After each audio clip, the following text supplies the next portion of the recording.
everyone, welcome to Arrive Online Classes. This is Praveen here.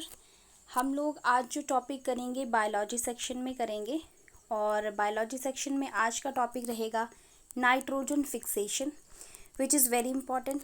मैं आपको पहले बता दूं, क्लास 11 NCERT क्लास 11 की बात कर रही हूँ. यहाँ पे जो आपका प्लांट फिजियोलॉजी का पोर्शन रहता है, प्लांट फिजियोलॉजी वो आपको पढ़ना बहुत ज़्यादा ज़रूरी होता है, जिसमें बहुत सारी साइकिल्स आप पढ़ते हैं. Photosynthesis and respiration in plant, mineral nutrition, transport के बारे में पढ़ते हैं. ये सारे चैप्टर आपको पढ़ना बहुत ज़्यादा इंपॉर्टेंट है, बहुत वेटेज यहाँ से रहता है. ये जो मैंने आज का टॉपिक लिया है नाइट्रोजन फिक्सेशन का, इसको हम जो आपकी साइकिल्स हैं उनमें भी पढ़ते हैं. बाकी नाइट्रोजन फिक्सेशन आपका चैप्टर नंबर 12 जो है क्लास +1 के बुक से मैंने लिया है. Chapter name is mineral nutrition. मैं आपको बता दूं कि इस चैप्टर में से इम्पॉर्टेंट चीज़ें क्या है. मिनरल न्यूट्रिशन से है ये, तो इसमें एक इम्पॉर्टेंट टॉपिक हम कर चुके हैं, दैट इज़ जो आपके इसेंशियल एलिमेंट्स है उसको मैं आपको विद ट्रिक करवा चुकी हूँ इसी सीरीज़ में, और क्योंकि वहाँ से क्वेश्चन रहते हैं और क्या क्राइटेरिया रहता है उसके लिए भी मैं आपको ट्रिक करवा चुकी हूँ उसी एक सिंगल वीडियो में. फिर इसी चैप्टर में आपको जो है सब स्टार्टिंग में ही हाइड्रोपोनिक्स के बारे में दे के रखा हुआ है. मतलब ओवरऑल आज हम इस पूरे ही चैप्टर के बारे में मैं डिस्कस कर लूँगी थोड़ा सा, क्योंकि इसके जो एसेंशियल एलिमेंट वाला जो टॉपिक है, न्यूट्रिएंट्स हैं जो, उसको हम ऑलरेडी डिस्कस कर चुके हैं. तो यहाँ पे अभी क्योंकि टाइम कम है तो मैं यहाँ पे उस टॉपिक को नहीं लूँगी, क्योंकि इसी HP टैट टारगेट 2021 में ही हम जो है इनिशियली उसको डिस्कस कर चुके हैं. हाइड्रोपोनिक्स में जैसे बता चुकी हूँ, तो NCERT में गिवन है कि हाइड्रोपोनिक्स एक ऐसी टेक्निक है जिसमें हम किसी प्लांट को ग्रो करते हैं विदाउट सॉइल और उसे जो है हम न्यूट्रिएंट सॉल्यूशन में ग्रो करते हैं. ठीक है, तो उसी टेक्निक को हम हाइड्रोपोनिक्स कहते हैं. नेक्स्ट इज, इसमें मैंने आपको करवाया था कि मैक्रो और माइक्रो न्यूट्रिएंट को लर्न करवाया था. थोड़ा सा मैं यहाँ कुछ स्पेशल जो न्यूट्रिएंट है उनका रोल यहाँ पे डिस्कस करूँगी जो कि पूछा जाता है. ठीक है, जैसे कि अगर मैं बात करूँ यहाँ पे, जैसे opening and closing of stomata. Opening and closing of stomata के लिए कौन सा न्यूट्रिएंट जो है वो हेल्पफुल होता है, तो आपका आंसर हो जाएगा पोटेशियम. आपका आंसर हो जाएगा potassium as given in NCERT. ठीक है, and it is also responsible to maintain the turgidity of the cell. Potassium is also important for turgidity of the cell. ठीक है, ये मेन पॉइंट मैं आपको बता रही हूँ. एंड जो आपका एक मैग्नीशियम है, ठीक है, मैग्नीशियम है जो essential element, that is helpful because it is the core element of chlorophyll molecule. ठीक है, ये आपको केमिस्ट्री में भी क्वेश्चन रहता है और ये जो है वो यहाँ पे बायोलॉजी में भी आपको क्वेश्चन रहता है. ठीक है, नेक्स्ट जो है आयरन जो है, आयरन किस फॉर्म में ऑब्टेन करता है. जो प्लांट में आयरन जो है किस फॉर्म में जो है ऑब्टेन होता है, या मतलब किस फॉर्म में मिलता है, तो फेरिक आयंस की फॉर्म में मिलता है. ठीक है, फेरिक आयंस की फॉर्म में, और इसको हम इस तरीके से लिख सकते हैं. ओके, इस तरीके से. नेक्स्ट क्वेश्चन, अगर मान लो ये जो मिनरल्स हैं या जो एलिमेंट्स हैं जो कि ज़रूरी हैं प्लांट के लिए, अगर इनकी कॉन्सेंट्रेशन लो हो जाती है, डिक्रीज़ हो जाती है, जो इनकी नॉर्मल रेंज है, ठीक है, नॉर्मली मतलब जितने ये चाहिए, नॉर्मली जितने चाहिए होते हैं प्लांट को उतने नहीं प्रेजेंट हैं, तो क्या होगा. ऐसी सिचुएशन को, ऐसी एक जो सिचुएशन क्रिएट होगी उसकी वजह से क्या होगा, जो प्लांट की ग्रोथ होगी, प्लांट ग्रोथ जो है रिटार्डेड हो जाएगी. मतलब प्लांट ग्रोथ जो है वो एक तरह से कम हो जाएगी, जितनी होनी चाहिए उतनी नहीं होगी. और इसको एक स्पेशल टर्म दी गई है, दैट इज़ क्रिटिकल, जो कि NCERT में गिवन है, क्रिटिकल कॉन्सेंट्रेशन. ठीक है, ये टर्म आपको ध्यान में रखनी है. एक जो है टर्म आती है दैट इज़ क्लोरेसिस. इसका क्या मतलब होता है, that is yellowing of leaf. Leaf पीले पड़ जाते हैं due to deficiency of some minerals, तो उसी को जो है हम ये टर्म यूज़ करते हैं. ठीक है, एक और टर्म यहाँ पे होती है, दोनों ही नेक्रोसिस. ये जो दूसरी टर्म है इसका मतलब होता है जो टिश्यू हैं वो डेड हो जाएंगे. ठीक है, टिश्यू की डेथ के लिए ये टर्म यूज़ होती है, और ये टर्म जो है पर्टिकुलरली लीफ के टिश्यू के लिए होता है, लीफ टिश्यू के लिए। दोनों टर्म अलग मतलब है, एक का मतलब जब टिश्यू डेड होगा, दूसरा येलोइंग ऑफ लीफ होगा due to the deficiency of some important, आप हार्मोन कह सकते हो, आप इम्पॉर्टेंट न्यूट्रिएंट्स कह सकते हो, उसकी वजह से जो होगा, ठीक है, जिसकी वजह से येलोइंग ऑफ लीफ होने के प्री मेच्योर जो है वो वहाँ से उसकी शेड ऑफ हो जाता है, मतलब टूट जाते हैं, वो मेच्योर होने से पहले ही टूट जाते हैं, ठीक है। नेक्स्ट इज, वैसे ये जो दूसरा मैंने डेथ ऑफ टिश्यू बताया, ये भी स्पेशल कुछ जो है आपके एलिमेंट होते हैं, लेकिन ये एलिमेंट अलग अलग होते हैं जो कि एनसीईआरटी में गिवन है। अगर मैं आपको बताऊं, जो येलोइंग ऑफ लीफ के लिए हैं, येलोइंग ऑफ लीफ जो है वो मेनली किसकी वजह से होता है, जैसे नाइट्रोजन हो गया, पोटाशियम हो गया, मैग्नीशियम हो गया, सल्फर हो गया, आयरन दिया हुआ है, मैग्नीज, जिंक एंड मॉलिब्डेनम, ठीक है। और जो एनसीईआरटी में गिवन है दूसरा, जो आपका निक्रोसिस है, जो डेथ ऑफ टिश्यू बताया हुआ है, तो वो जो है मेनली किसकी वजह से होता है, कैल्शियम, मैग्नीशियम, कॉपर, पोटाशियम, ठीक है, इसकी वजह से। और कुछ ऐसे एलिमेंट जिनका अगर कम हो जाए अमाउंट, तो सेल डिवीज़न जो है इनहिबिट हो जाता है, सेल डिवीज़न जो है इनहिबिट हो जाता है। वैसे ये क्वेश्चन जो है इतना डिटेल में एचपीटैट ने अभी तक पूछा नहीं है।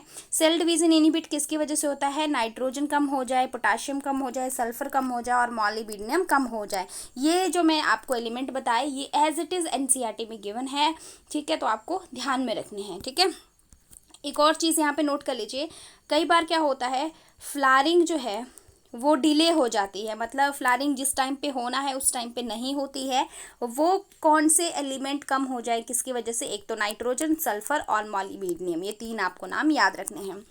तो मे बी क्वेश्चन यहाँ से पूछ लिया जाए तो आप इनको नोट कर सकते हैं, ठीक है। अब क्या होता है, आपका एक एलिमेंट है दैट इज मैग्नीज, ठीक है। मैग्नीज टॉक्सिसिटी हो जाती है प्लांट में, टॉक्सिसिटी हो जाएगी। क्यों होती है ये टॉक्सिसिटी, ये मैग्नीज ज़्यादा अमाउंट में हो जाता है, जिसकी वजह से जो है वो क्या होता है, इस मैग्नीज टॉक्सिसिटी की वजह से क्या होता है, ब्राउन जो है वो स्पॉट्स आना शुरू हो जाते हैं। कहाँ पे, अराउंड दी वेन्स, जो आपकी वेन्स होती हैं लीफ में उसके आसपास जो है ब्राउन ब्राउन से स्पॉट आना शुरू हो जाते हैं, ठीक है।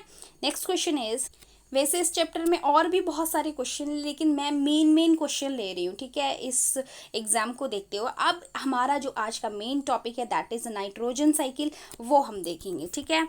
चलिए, तो नाइट्रोजन साइकिल जो है स्टूडेंट्स, इस तरीके से एनसीईआरटी में ये आपका पिक्चर दिया हुआ है, ठीक है, जिसमें आप देख सकते हैं क्या बताया गया है कि जो एटमॉस्फेरिक नाइट्रोजन है, ठीक है।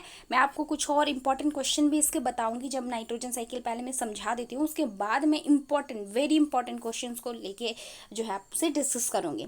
नाइट्रोजन फ्री जो नाइट्रोजन होती है N2 की फॉर्म में होती है एनवायरमेंट में, ये जो है डायरेक्टली फिक्स नहीं होती है, डिफरेंट एजेंसीज इसको चाहिए होती है, जैसे कोई बैक्टीरिया हो गया, ठीक है, कुछ फंगस भी होते हैं, बैक्टीरिया फ्री लिविंग भी हो सकते हैं, एल्गी, ब्लू ग्रीन एल्गी भी हेल्प करती है इस तरीके से, ठीक है। और लाइटनिंग जो होती है, ठीक है, जो बिजली चमकती है उस टाइम पे भी नाइट्रोजन फिक्स होती है, ठीक है। मतलब बायोलॉजिकल कुछ प्रोसेसेस होते हैं, ठीक है, कुछ इंडस्ट्रियल प्रोसेसेस होते हैं, ठीक है। इलेक्ट्रिक, वही जो मैंने आपको कहा कि बिजली चमकती है, डीनाइट्रिफिकेशन होता है जो अकॉर्डिंग टू एनसीईआरटी है, ठीक है। यहाँ पे आपको ध्यान देना है, अमोनिया, ठीक है, अमोनिया की फॉर्मेशन होती है, ठीक है, उसमें फिर आपके जो नाइट्राइट और नाइट्रेट्स बनते हैं, ठीक है।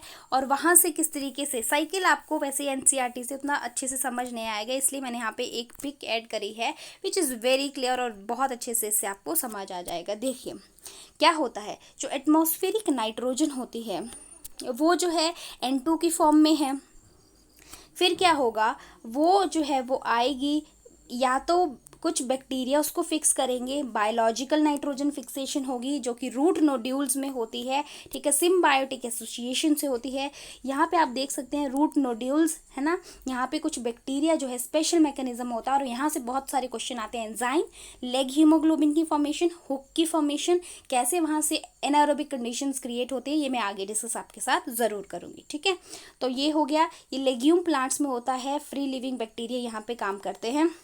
फिर ये बैक्टीरिया जो है वो सॉइल में फिक्स कर देते हैं नाइट्रोजन को, अमोनिया यहाँ पे बनता है। और अगर हम देखें तो अमोनिया जो है एक्सक्रीटा, जो आपके ये एनिमल एक्सक्रीटा हैं, प्लांट की जब डिकम्पोजिशन होगी तब भी कुछ अमोनिया का अमाउंट बनता है। फिर यहाँ पे कुछ बैक्टीरिया काम करेंगे जो कि नाइट्रिफिकेशन करेंगे, नाइट्रीफाइंग बैक्टीरिया उनको हम बोलेंगे, जिससे यहाँ पे सबसे पहले नाइट्राइट्स की फॉर्मेशन होगी। आपको फॉर्मूला भी ध्यान में रखना है, ठीक है। नाइट्राइट्स क्या होता है, नाइट्रोजन विद 2 ऑक्सीजन मॉलिक्यूल, ठीक है। और फिर यहाँ पे फिर से नाइट्रीफाइंग बैक्टीरिया काम करते हैं और यहाँ पे क्या हो जाता है, जो है नाइट्रेट्स की फॉर्मेशन होती है। फिर जो है नाइट्रेट्स जो है एसिमिलेशन, जब जो है नाइट्रोजन जो है एक ऐसी फॉर्म में आ जाती है जिसको प्लांट्स जो है गेन कर सकते हैं, तो वहाँ पे जब उसको वो नाइट्रेट को जो है वो अपने अंदर ले रहे हैं, एक हिसाब से ऐसा समझिए, उस प्रोसेस को एसिमिलेशन कह रहे हैं, ठीक है। ये चीज़ ध्यान रखना, जब जो है एब्जॉर्ब होने वाली फॉर्म जो है नाइट्रोजन की आ गई, वो जो है एब्जॉर्ब हो रही है, उसको हम एसिमिलेशन कह रहे हैं, ठीक है। अब जो है इसके बाद ये जो नाइट्रेट हैं ये दोबारा से अगर एटमॉस्फेरिक नाइट्रोजन में कन्वर्ट होंगे, वापस से नाइट्रोजन एनवायरनमेंट में जाएगी, तो वो डीनाइट्रिफिकेशन होगी वहाँ पे और डीनाइट्रीफाइंग बैक्टीरिया वहाँ पे काम करेंगे। तो ये बेसिक सा क्राइटेरिया रहता है। स्टूडेंट मैं आपको ये बता दूँ, यहाँ पे देखो इस पिक्चर को ध्यान से देखो, ये वाला जिसको मैं राउंड कर रही हूँ अभी, इसको यहाँ से एक क्वेश्चन आ रखा था अभी रिसेंटली, डीकम्पोजर्स, यहाँ पे डीकम्पोजिशन की बात हुई है और डीकम्पोजिशन लिखा हुआ है और यहाँ पे आप देख सकते हैं कि मशरूम बना हुआ है, ठीक है। तो मशरूम भी जो है वो डीकम्पोजिशन के लिए रिस्पॉन्सिबल होता है, ठीक है, याद रखना है आपने, ये भी प्रीवियस ईयर क्वेश्चन मैंने देख रखा है। ओके, तो आगे हम बात करेंगे, ये मैंने यहाँ पे बना रखा है कि नाइट्रेट और नाइट्राइट क्या होते हैं, तो यहाँ से आपने ध्यान रखना है इनका फॉर्मूला। अब आइए, अब यहाँ पे वेरी वेरी इंपॉर्टेंट क्वेश्चन मैं आपको बताऊंगी। एक्चुअली ये टॉपिक मेरे को किसने स्पेशली रिक्वेस्ट किया था और हाँ ये बहुत ज़्यादा इंपॉर्टेंट है। पहले जो मैंने आपको ये पिक करवाई इसी से रिलेटेड क्वेश्चंस बता रही हूँ जो कि एनसीईआरटी में गिवन है, ठीक है। देखो अमोनिया बन रहा है वहाँ पे, ठीक है, NH3 मैं ये लिख रही हूँ, ठीक है, या फिर NH3 लिखा। अब देखो ये जो है ऑक्सीडाइज होता है, ठीक है, इसकी ऑक्सीडेशन होती है और नाइट्राइट, ठीक है, फिर आगे नाइट्रेट इस तरीके से बनता है। नाइट्राइट जब बनता है तो इसको ऑक्सीडाइज जो करता है, जो कि एनसीईआरटी में गिवन है, यहाँ पे बैक्टीरिया काम करता है। कौन कौन से बैक्टीरिया जो है यहाँ पे ऑक्सीडेशन में काम कर रहे हैं, जो कि अमोनिया को जो है वो नाइट्राइट में कन्वर्ट करें, नाइट्राइट में कन्वर्ट कर रहे हैं। तो वो लिख लीजिए आप, जो कि एनसीईआरटी में गिवन है, नाइट्रोजोमोनास एक हो गया और दूसरा दे के रखा है नाइट्रोकोकस, ठीक है। ये क्या है आपके नाइट्रीफाइंग बैक्टीरिया हुए, नाइट्रिफिकेशन कर रहे हैं, तो ये एक ऐसे भी क्वेश्चन आ सकता है, which of the following is nitrifying bacteria, इस तरीके से भी पूछ सकते हैं, तो ध्यान रखना है आपने, ठीक है। अब जो है क्या बना आपके पास, नाइट्राइट, ठीक है। अब नाइट्राइट किस में कन्वर्ट होगा, इसके बाद जो है मैंने आपको जैसे साइकिल में बताया कि नाइट्रेट बनेगा, नाइट्रेट बनेगा, तो नाइट्रेट बन रहा है जब फिर से नाइट्रिफिकेशन हो रही है, तो यहाँ पे कौन सा बैक्टीरिया काम कर रहा है, नाइट्रोबैक्टर, ठीक है। ये सारे एनसीईआरटी के एग्जाम्पल है विच इज़ वेरी इंपॉर्टेंट, ठीक है। तो ये हो गए आपके नाइट्रिफिकेशन के प्रोसेस, जब जो है पहले अमोनिया बना, फिर नाइट्राइट बना, फिर नाइट्रेट बना, ठीक है, ये एक स्टेप हो गया, ठीक है। अब जो है ये जो नाइट्रीफाइंग बैक्टीरिया होते हैं, जो आपकी नाइट्रिफिकेशन में हेल्प कर रहे हैं, जितने भी अभी मैंने आपको नाम लिखा है, ये जो नाइट्रीफाइंग बैक्टीरिया है, एनसीईआरटी कहती है कि इनको हम एक और टर्म दे रखे हैं, दैट इज़ कीमोऑटोट्रॉफ्स, ठीक है, ये कीमोऑटोट्रॉफ्स हैं। ओके, अब देखिए इसके बाद क्या होगा, जब जो है नाइट्रोजन सॉइल में है in the form of nitrate, फिर जो है वो दोबारा से, मैंने कहा जब आपको मैंने साइकिल बताई, तो नाइट्रेट जो हैं वो एसिमिलेशन के थ्रू प्लांट में चले जाते हैं और कुछ जो है वो एटमॉस्फेयर में वापस से चली जाती है, ठीक है। तो यहाँ पे जो है स्टूडेंट्स आपको ध्यान रखना है, जो एटमॉस्फेयर में भेज रहा है उसको, तो यहाँ पे डीनाइट्रिफिकेशन होती है। क्या? डीनाइट्रिफिकेशन। और इस प्रोसेस को मतलब डीनाइट्रीफाइंग बैक्टीरिया कौन कौन से होते हैं, यहाँ पे बैक्टीरिया काम कर रहा है कौन कौन सा, आप डीनाइट्रीफाइंग बैक्टीरिया के नाम लिख लीजिए। One is pseudomonas and thiobacillus. Okay, ये दो नाम लिख लीजिए, which is very important.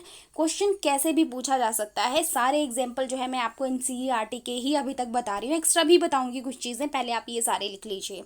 Okay, अब जो है नेक्स्ट हम देखते हैं बायोलॉजिकल नाइट्रोजन फिक्सेशन में लेग हीमोग्लोबिन की formation, which is very very very important. जो फॉर्मेशन होती है इसमें सिम्बायोटिक एसोसिएशन होती है, ठीक है। मतलब जो आपके रूट नोड्यूल्स होते हैं वो कैसे बनता है, रूट नोड्यूल आखिर बनता कैसे है, वो चीज़ हम देखेंगे। रूट्स में बैक्टीरिया की सिम्बायोटिक एसोसिएशन होती है फॉर नाइट्रोजन फिक्सेशन। तो इसमें जो है फ्री लिविंग बैक्टीरिया जो कि एनसीईआरटी में गिवन है, दैट इज़, आप ये नाम याद रखेंगे।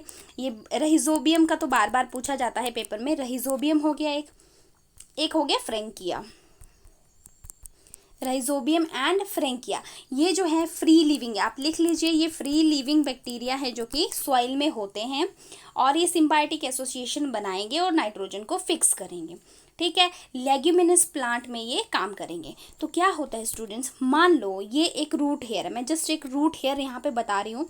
इसमें क्या होगा, इसके आसपास जो सॉइल है, ठीक है, इसके आसपास मान लो ये सॉइल है और क्या होगा, ये सॉइल मॉलिक्यूल में क्या है, ये बड़े बड़े मैंने बना दिए बैक्टीरिया।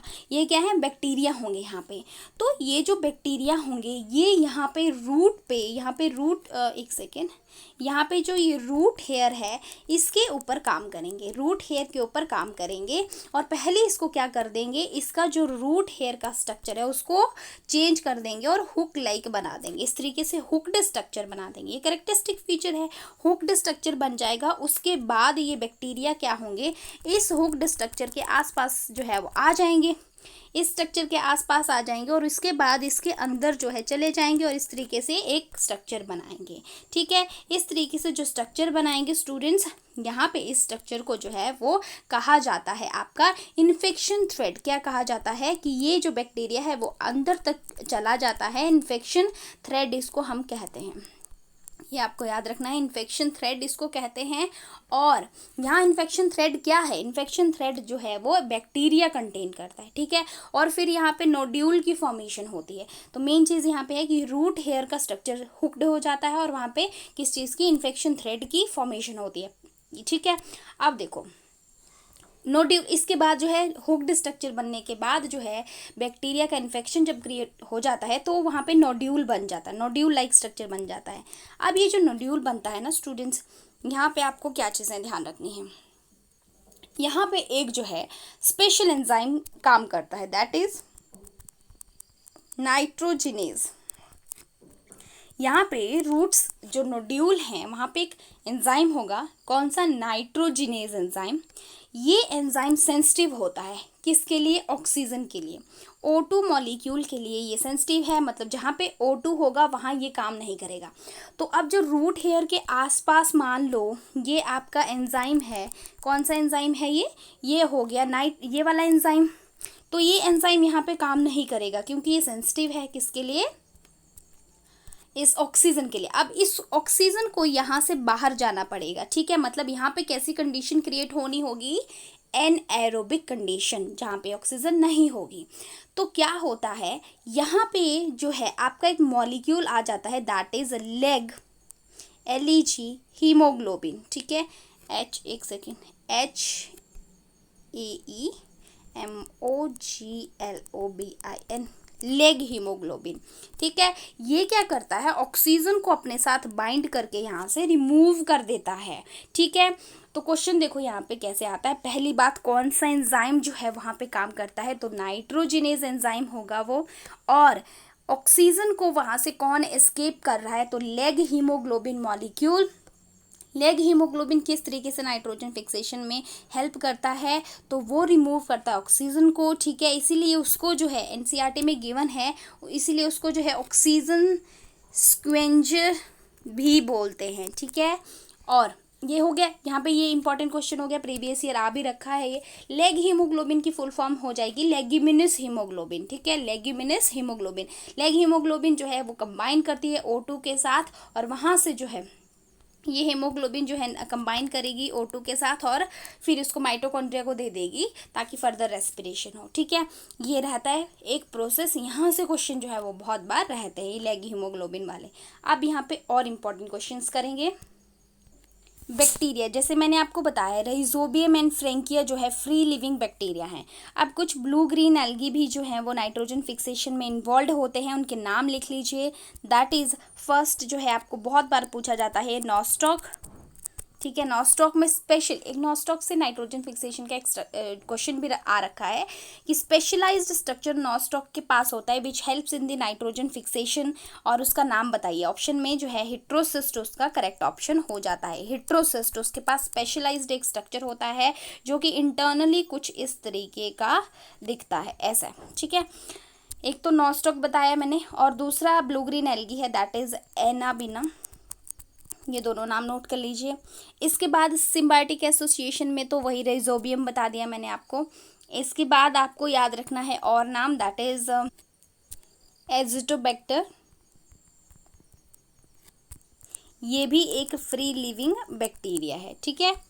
ओके, तो आपको मेन चीज़ क्या याद रखनी है, कौन से फ्री लिविंग हैं, कौन से जो है वो ब्लू ग्रीन एल्गी के एग्जाम्पल हैं, कौन से नाइट्रीफाइंग बैक्टीरिया है, कौन से डी नाइट्रीफाइंग बैक्टीरिया है। और मैंने आपको बता दिया nitrification, denitrification, as well as मैंने आपको बता दिया कि एसिमिलेशन क्या है। तो ये चीज़ें आपको क्लियर होनी चाहिए। और मशरूम यहाँ से जो है वो डिकम्पोजिशन में हेल्प करते हैं, ठीक है, तो याद रखें इसको भी। अच्छा, अब मैं आपको कुछ चीज़ें बता देती हूँ इस चैप्टर से, और मैं देख लेती हूँ एक सेकेंड कि क्या चीज़ें और इस चैप्टर से इम्पॉर्टेंट है। बस यही नाइट्रोजन फिक्सेशन इसका लास्ट टॉपिक था, और जो HP टैट को देखते हुए जो है वो ये वीडियो बनाया गया है। तो अकॉर्डिंग टू HP टैट ये सफिशिएंट क्वेश्चन है। मिनरल्स का देख ले जो रोल मैंने आपको बताया मेन, और कौन सा असेंशियल मैक्रोन्यूट्रिएंट है, कौन सा माइक्रोन्यूट्रिएंट है, वो देख लें, उनको पढ़ लें याद से। और सेकंड चीज़, इस चैप्टर से जो नाइट्रोजन फिक्सेशन वाला ये पोर्शन था विच इज़ वेरी इंपॉर्टेंट। मेरे को जो है वो एक स्टूडेंट ने बोला था कि मोनो हाइब्रिड नहीं, डाई हाइब्रिड, एक्चुअली उसने कहा था कि डाई हाइब्रिड क्रॉस जो है वो समझा देना। और एक मुझे कमेंट आया था कि बायोटेक्नोलॉजी पे वीडियो चाहिए। एक अभी मैं बायोमॉलिक्यूल पे, क्योंकि ये बहुत वेटेज रखते हैं ये बायोमॉलिक्यूल, केमिस्ट्री में भी और बायोलॉजी में भी, दोनों में। तो ये ज़रूर मैं आपको प्रोवाइड करूँगी। एक्चुअली थोड़ा सा बिजी चली हूँ, सैटरडे के बाद कोई वीडियो नहीं था अभी तक, सैटरडे लास्ट वीडियो था। थोड़ा सा बिजी शेड्यूल चला है। और अभी क्योंकि स्कूल भी मुझे जाना पड़ रहा है, क्लास +2 का फाइनल रिज़ल्ट का काम चला हुआ है, तो उसमें भी थोड़ा बिजी हैं। तो मे बी अभी 2-4 दिन जो है वो वीडियो ऐसे ही आए, कम शम ही। तो थोड़ा सा एडजस्ट कर लेना। जो प्रीवियस वीडियो अभी तक आपको क्या करना है, देखो रिवीजन करना है, तो रिवीजन के लिए मैं आपको बता दूँ, प्लांट फिजियोलॉजी की मैंने सेपरेट प्लेलिस्ट बना दी है। मतलब जो वीडियोस मैंने पहले या HP टारगेट या बायो बूस्टर में डाली थी, वो मैंने वहाँ से उठा के अलग से प्लेलिस्ट उसकी बना दी है, और ताकि आपको ज़्यादा ढूंढने की ज़रूरत ना पड़े। तो प्लांट फिजियोलॉजी ज़रूर देखें। ह्यूमन फिजियोलॉजी की भी अलग है, इसको कंप्लीट कर लो फटाफट से इसको, क्योंकि इसमें C3 C4 plant cranes anatomy हो गया, फिर आपका कौन से डाइकॉट मोनोकॉट से क्वेश्चंस, ठीक है, जो HP टैट को देखते हुए बनाए गए हैं, जहाँ पे मोस्टली बच्चों को डिफ़िकल्टी आती है, वो टॉपिक्स पहले लिए गए हैं। तो आप जाके देखिए, HP टैट में आपको ज़रूर हेल्प करेंगी वो, ठीक है, क्योंकि वो चीज़ें बहुत ज़्यादा इम्पॉर्टेंट हैं। तो आज की वीडियो में इतना ही। Good luck for your TET exam. अभी थोड़ा सा टाइम है, ठीक है, थोड़ा सा टाइम है अभी भी रिवीजन के लिए। बस मुझे 2-4 दिन थोड़ा सा होगा कि वीडियो में भी ना आए, उसके बाद कंटिन्यू होगा। 2 दिन से तो कोई भी वीडियो का मतलब अपलोड करने के लिए कोई टाइम नहीं लगा। इनफैक्ट कुछ रिक्वेस्ट ऐसी आ रही थी क्वेश्चंस की, मुझे फेसबुक पेज पे भी बच्चे मैसेज कर रहे थे स्पेशल टॉपिक्स को लेके, तो उस पर भी डिस्कशन ज़रूर कर लूँगी, क्योंकि उसमें से कुछ टॉपिक मैं ऑलरेडी करवा चुकी हूँ, तो मैंने वहाँ बच्चों को बता भी दिया। लेकिन मैं आपको एक बार फिर अवेयर कर दूँगी, नेक्स्ट वीडियो में आपको एक इंपॉर्टेंट इन्फॉर्मेशन दे दूँगी सारी, कि आपको कौन कौन सी चीज़ें कहाँ कहाँ पे मिलेंगी, ठीक है। Okay, thank you so much for watching my video. Good luck, have a nice time. आप हमारे चैनल को सब्सक्राइब कर सकते हैं और देख सकते हैं बहुत सारी डिफरेंट प्लेलिस्ट में डिफरेंट वीडियोस। जैसे कि मैं आपको यहाँ बता दूं कि हमने टॉप 100 एनसीईआरटी क्वेश्चन की सीरीज़ जो है, जिसमें क्लास वाइज, ये क्लास +2 के लिए सीरीज़ सेपरेट है, जिसमें हम बहुत सारे चैप्टर्स कर चुके हैं और अपकमिंग डेज में नेक्स्ट चैप्टर भी कंप्लीट कर लेंगे। इसके बाद एक सीरीज़ यहाँ पे इंपॉर्टेंट आपको मिलती है जो है टारगेट HPTET बायोलॉजी सेक्शन के लिए। इसमें जो है बायोलॉजी रिलेटेड जितने भी अकॉर्डिंग टू HPTET क्वेश्चन जो है वो डाले गए हैं, वो क्लास +1 क्लास +2 के अकॉर्डिंग और प्रीवियस ईयर क्वेश्चन के अकॉर्डिंग है। एक रिसेंट हमने सीरीज शुरू की है, that is target HPTET chemistry section, और इसमें भी इंपॉर्टेंट केमिस्ट्री के बेसिक्स जो है वो रहते हैं। एक प्लेलिस्ट आपको मिल जाएगी जिसमें बायोमॉलिक्यूल हमने जो है वो कंप्लीट किया है, बायोमॉलिक्यूल के बेसिक प्लस इसमें सारे नोट्स भी आपको मिल जाएंगे। ये जो प्लेलिस्ट है इसमें HPTET से रिलेटेड जो नोटिफिकेशन वगैरह होता है उसको हम जो है अपलोड करते हैं। इसके बाद जो है बायो बूस्टर सीरीज आपको मिल जाएगी वेरी इंपॉर्टेंट टॉपिक्स के लिए, जिसमें आपको कुछ टॉपिक्स की ट्रिक्स और हैक्स में मिलेंगे।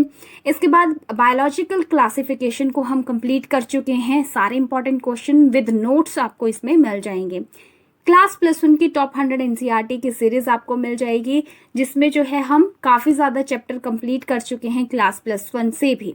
किंगडम एनिमेलिया के लिए सेपरेट एक वीडियो जो है वो प्लेलिस्ट आपको मिल जाएगा, जिसमें हमने कोर डेटा की क्लासेस को अभी डिस्कस नहीं किया है, रेस्ट हमने सारे के सारे फाइलम्स उनसे रिलेटेड क्वेश्चन जो है डिस्कस कर लिए हैं। इसके बाद HPTET की प्रीवियस ईयर क्वेश्चन की सीरीज है, क्लास 9 की बायोलॉजी है, ठीक है। और इसके बाद आप देख सकते हैं कि इसमें आपको जो है, इसके बाद आप देख सकते हैं क्लास +2 की रिप्रोडक्शन इन ऑर्गेनिज्म की जो है वीडियोस आपको मिल जाएंगी, 10th क्लास के CBSE NCERT की जो है वीडियोस आपको मिल जाएंगी, और ह्यूमन फिजियोलॉजी सेक्शन जो है वो क्लास +1 का डिटेल्स इसमें आपको मिल जाएगी, जो कि बहुत इंपॉर्टेंट रहता है। So these are very very important playlist for you. You can go through the channel and watch the different videos. They may be helpful for your examination. Thank you so much for watching. Bye.